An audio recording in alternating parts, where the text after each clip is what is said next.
Ever heard of a company just like soaring to these unimaginable heights only to vanish like overnight? Yeah. That's Wirecard. Oh, yeah. It's a German fintech darling turned like cautionary tale. Right. Today we're taking a deep dive into this scandal. Okay. We're figuring out how this payment giant went bust and what it reveals about the system that's meant to protect us all. Yeah, it's a Dilemma. it's a fascinating journey through the underbelly of the financial world. Yeah.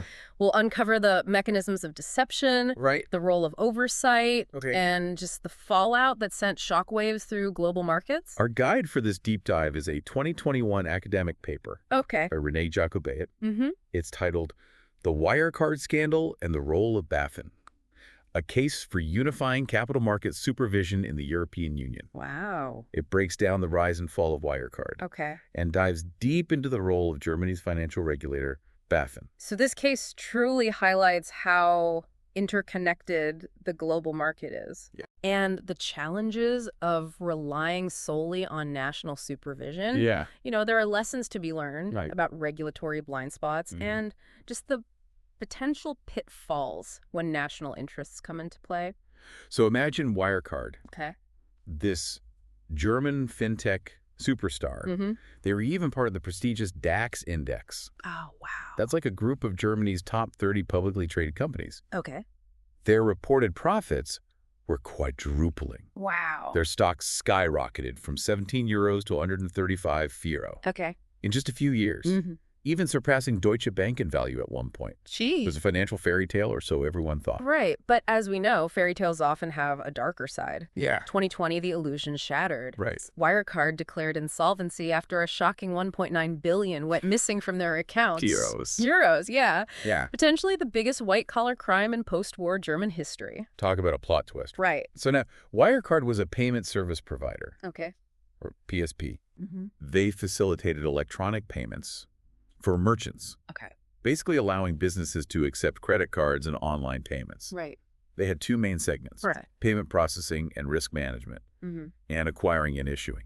Yeah. Think of it as like the infrastructure for the modern economy. Right. And a large part of their rapid growth, particularly in Asia, Yeah. was driven by partnerships with third-party acquirers, or TPAs. Okay. These TPAs handled transactions in regions where Wirecard didn't have their own banking licenses. Oh, so they were kind of like local partners. Essentially, yeah. Okay. But this reliance on TPAs would later become a crucial point in the scandal. Right now, even as Wirecard was riding this wave of success, Yeah. warning signs began to appear. Okay. As early as 2008, Mm-hmm. there were accusations of balance sheet manipulation. Then in 2015, Okay. the Financial Times, Yeah. a reputable newspaper, Mm-hmm. started publishing a series of articles, raising serious concerns about Wirecard's accounting practices, especially concerning their acquisitions in India.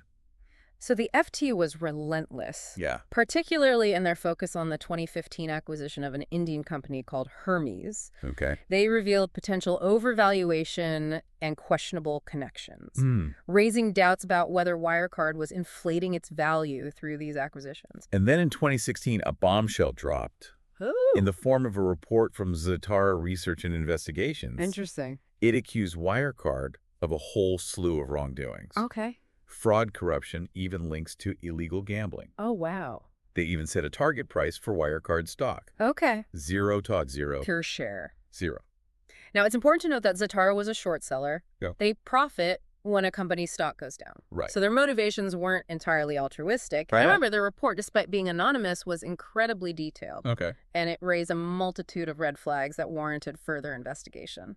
Naturally, Wirecard denied all allegations Yeah. vehemently, Of course. but the damage was done. Their stock plummeted. Right. And this is where BaFin enters the picture. Okay. They're Germany's financial markets supervisor, Mm-hmm. the ones responsible for investor protection and ensuring market integrity. Yeah. You'd think they'd be all over this, right? Well, that's where things get interesting. Okay. BaFin had limited oversight Yeah. over Wirecard's overall operations. Right. They primarily focused on financial reporting, Okay. not the intricacies of their business model or Yeah. those TPA partnerships. Yeah. And despite the growing concerns, Right. their initial response wasn't directly aimed at the fraud allegations. So instead of scrutinizing Wirecard's books, they focused on the possibility of market manipulation, Okay. suspecting a coordinated attack to drive down the share price. They even went as far as filing criminal charges against the publisher of the Zatara report Wow. and several short sellers. And this is where Jacobe introduces the idea of home country bias. Okay. He suggests that BaFin might have prioritized protecting Wirecard's reputation as a German company over uncovering the truth, Yeah. potentially influenced by national economic interests. So they were more concerned about defending a national champion than protecting investors.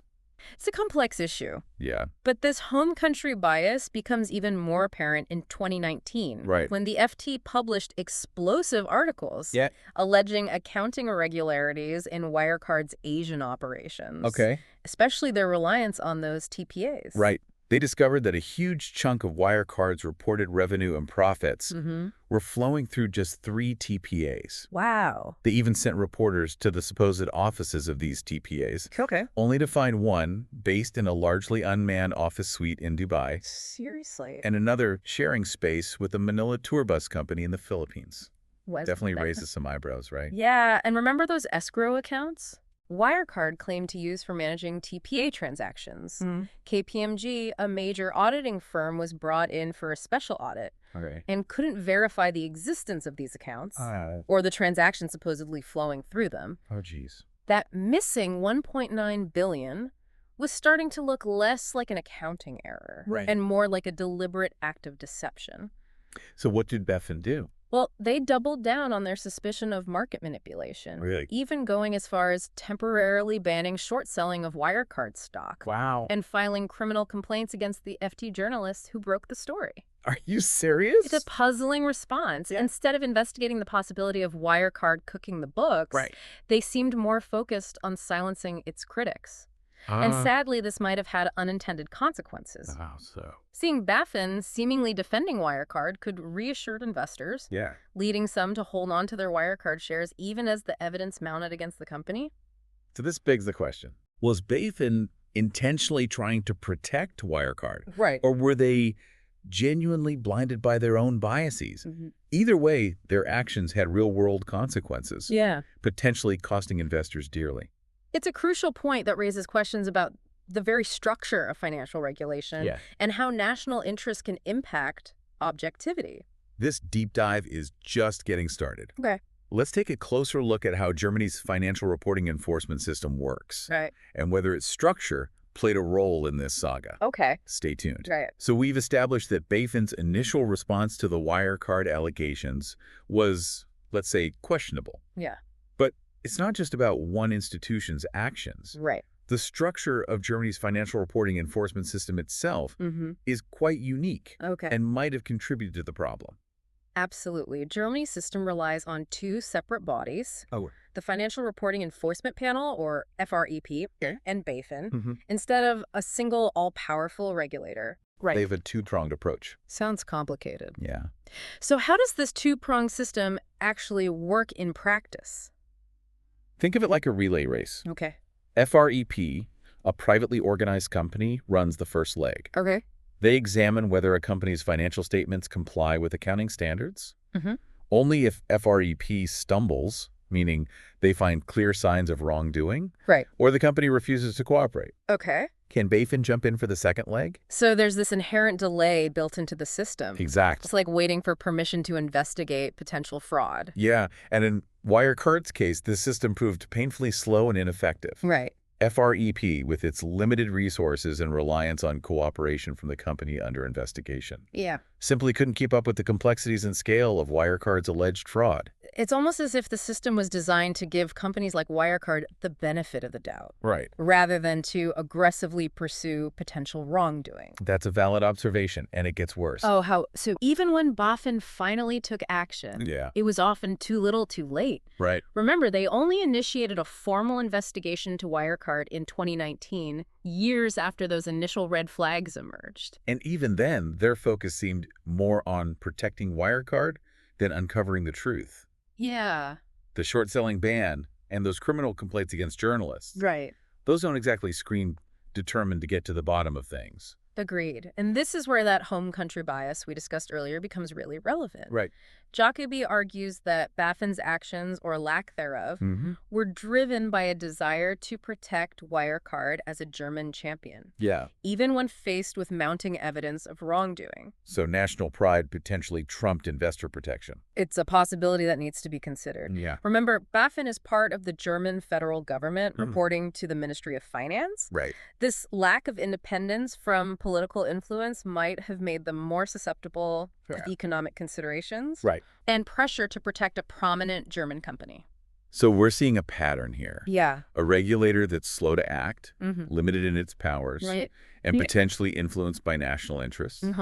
Not exactly a recipe for effective oversight. Unfortunately not. And this combination created the perfect environment for a company like Wirecard to thrive. Yeah. At least for a while. Right. So what does all this mean for us? Well, what are the broader implications of the Wirecard scandal?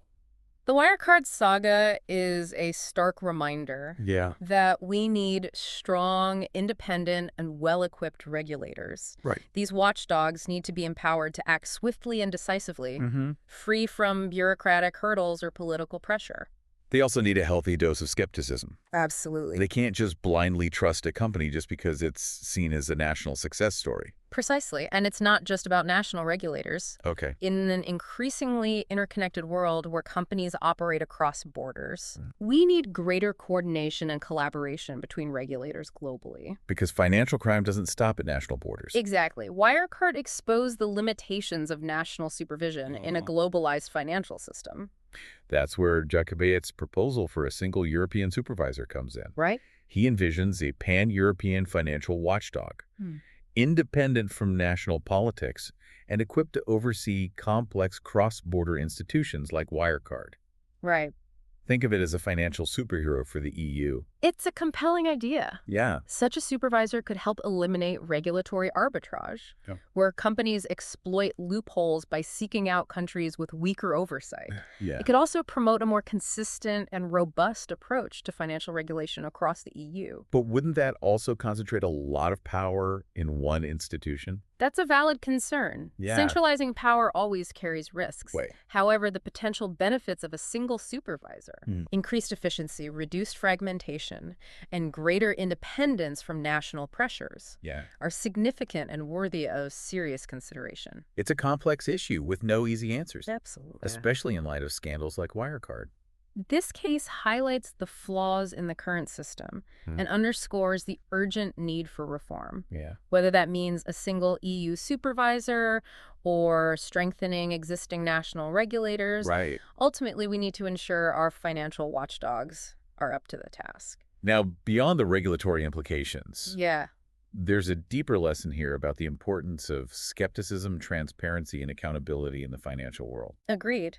The Wirecard scandal reminds us that we can't take things at face value. Right. Especially when dealing with complex financial instruments and opaque business practices. We need to be critical thinkers. Yeah. Ask tough questions, demand transparency, and hold those in power accountable. Whether they are corporate executives, auditors, or regulators. That's an important takeaway. And it applies not just to financial markets, but to all aspects of our lives. Trust but verify, as the saying goes. Exactly. The Wirecard saga shows us just how high the stakes can be when we fail to do so. Now remember, Wirecard's auditor, Ernst & Young, they gave the company a clean bill of health for years. Despite all those red flags. Right.